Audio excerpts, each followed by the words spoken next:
ఈ అధికార బదలాయింపుకు సంబంధించినటువంటి మలి అడుగు ఇది.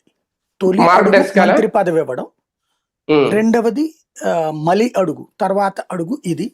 ఇక తుది అడుగు పడాలి, అది ముఖ్యమంత్రి పదవి ఇవ్వడం అన్నట్టు.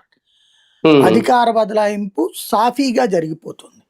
గతంలో ఎదురైన సంక్షోభాలు లాంటి ఈ దఫా లేవు.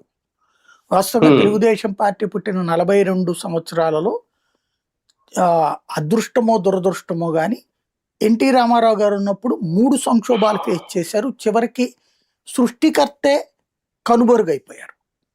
అప్పుడు తెలుగుదేశం పార్టీకి మొదట్లో నాదెళ్ల భాస్కర్రావు కొట్టారు దెబ్బ, ప్రభుత్వాన్ని దెబ్బ కొట్టడం, దించడం ఇదంతా. ఆ తర్వాత రేణుకా చౌదరి పార్టీని చీల్చింది కదా ఆవిడ, అది రెండవ దెబ్బ కొట్టింది. ఆ తర్వాత కాలంలో తెలుగుదేశం పార్టీ ఏది చంద్రబాబు గారు దెబ్బ కొట్టారు.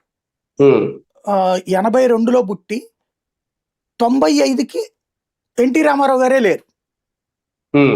82 నుంచి 13 ఏళ్ళు ఆయన. ఈ 13 ఏళ్లలో 5 ఏళ్ళు అధికారంలో లేరు ఆయన. 83లో పార్టీ అధికారంలోకి వచ్చింది, 82లో పార్టీ పెడితే 85 దాకా ఉంది.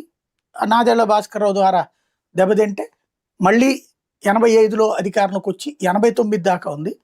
89లో